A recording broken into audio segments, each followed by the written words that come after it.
Messieurs les membres du gouvernement, Monsieur le commissaire aux finances de l'île autonome de Ngazidja, Mesdames et Messieurs les représentants des partenaires au développement en Union des Comores, Mesdames et Messieurs les représentants du secteur privé, honorable assistance en vos rangs et qualité.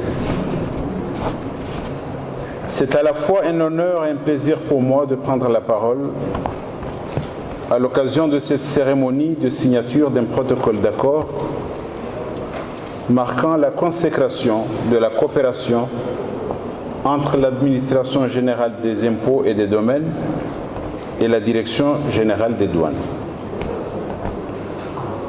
Avant tout propos, je voudrais exprimer ma profonde gratitude à l'égard de Son Excellence, Monsieur le Vice-président en charge de la production, mon frère et ami Moustapha Abdou, mais aussi aux membres du gouvernement ici présents et au commissaire de l'île en charge des finances, dont la présence parmi nous en ce jour donne un éclat particulier à cette cérémonie. Je voudrais aussi saluer chaleureusement la présence de nos partenaires stratégiques qui, en honorant de leur présence cette cérémonie, sont les témoins d'un événement qui constituera, je n'en doute point, une référence fondamentale dans les annales de nos administrations fiscales et douanières. Honorable assistance, Mesdames et Messieurs, consciente des contraintes que l'isolement impose à chacune de nos administrations, ainsi que des limites de leur méthode traditionnelle de travail, l'Administration générale des impôts et des domaines et la Direction générale des douanes ont convenu de mutualiser leurs moyens, aussi bien humains que matériels, pour réaliser ce sursaut national voulu par Son Excellence Azali Assoumani, président de l'Union des Comores, de mettre le pays sur la voie de l'émergence à l'horizon 2030.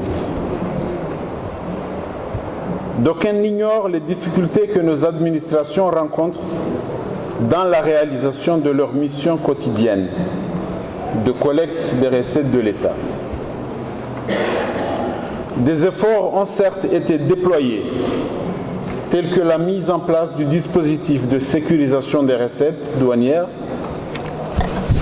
mais d'autres encore plus importantes restent encore à faire si l'on veut permettre à notre pays de prendre effectivement sa destinée en main. Aucun pays ne s'est construit avec les appuis extérieurs. Ce sont des appuis qui doivent soutenir une volonté nationale agissante et manifeste. C'est ce que mes collaborateurs et moi nous attachons à démontrer depuis notre arrivée aux manettes de ce ministère. Mesdames et Messieurs, l'innovation est le socle de tout développement. Et le protocole d'accord que nos deux administrations vont signer aujourd'hui est une illustration pertinente de par son caractère mutuel et complémentaire. Mutuel parce qu'il s'agit de mettre en commun des savoir-faire et des moyens techniques jusqu'ici, de mettre en commun des savoir-faire et des moyens techniques qui jusqu'ici ne pouvaient être exploités de façon optimale, complémentaire, parce que jusqu'ici les deux administrations n'agissaient pas toujours de concert. L'avènement de ce protocole d'accord représente ainsi une phase importante de la modernisation de la JID et de la Direction générale des douanes. J'appelle donc à la mobilisation de tous, direction, services, brigades, tous les agents des deux administrations, afin que ce protocole d'accord lance les bases d'une coopération réelle, pleine et entière. Honorable assistance, mesdames et messieurs,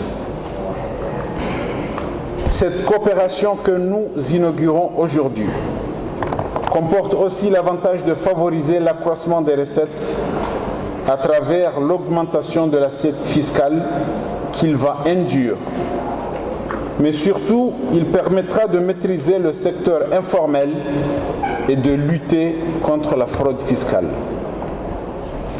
Il s'agit donc d'un outil mis à la disposition de toutes les parties prenantes, État, secteur privé, entre autres, pour leur permettre chacune de mieux s'organiser afin d'être les plus efficaces possibles. De cela, la population pour laquelle nous travaillons tous ne sera que mieux servie. Je voudrais surtout à cette occasion me réjouir de la présence parmi nous du commissaire en charge des finances de l'île autonome de Ngazidja, qui par cet acte marque son engagement à soutenir cette initiative pour en faciliter l'effectivité de sa mise en œuvre.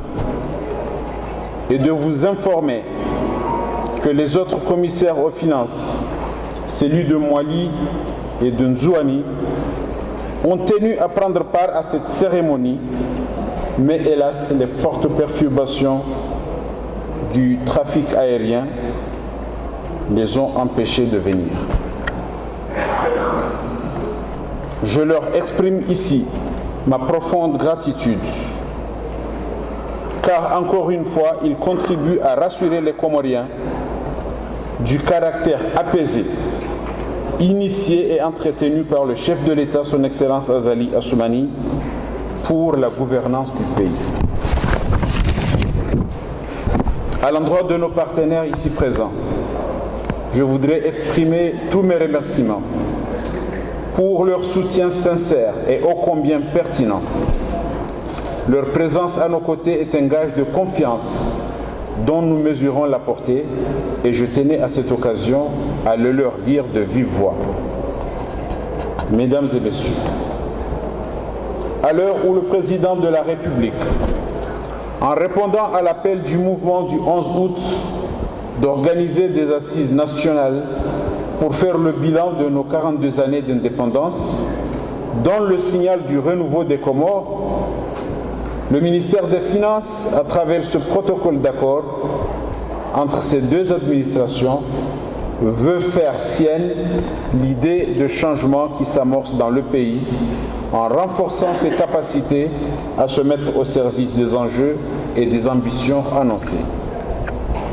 C'est ainsi qu'avant de clore mon propos, je voudrais, au nom du gouvernement comorien, exprimer mes remerciements à l'endroit de toutes celles et tous ceux qui, de près ou de loin, vont œuvrer pour faire de ce protocole d'accord un outil qui permettra d'atteindre les objectifs qui leur sont assignés.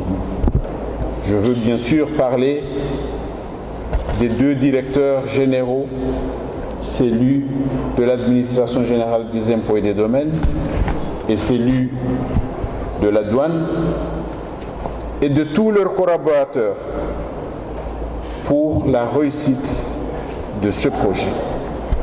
Vive l'Union des Comores et je vous remercie.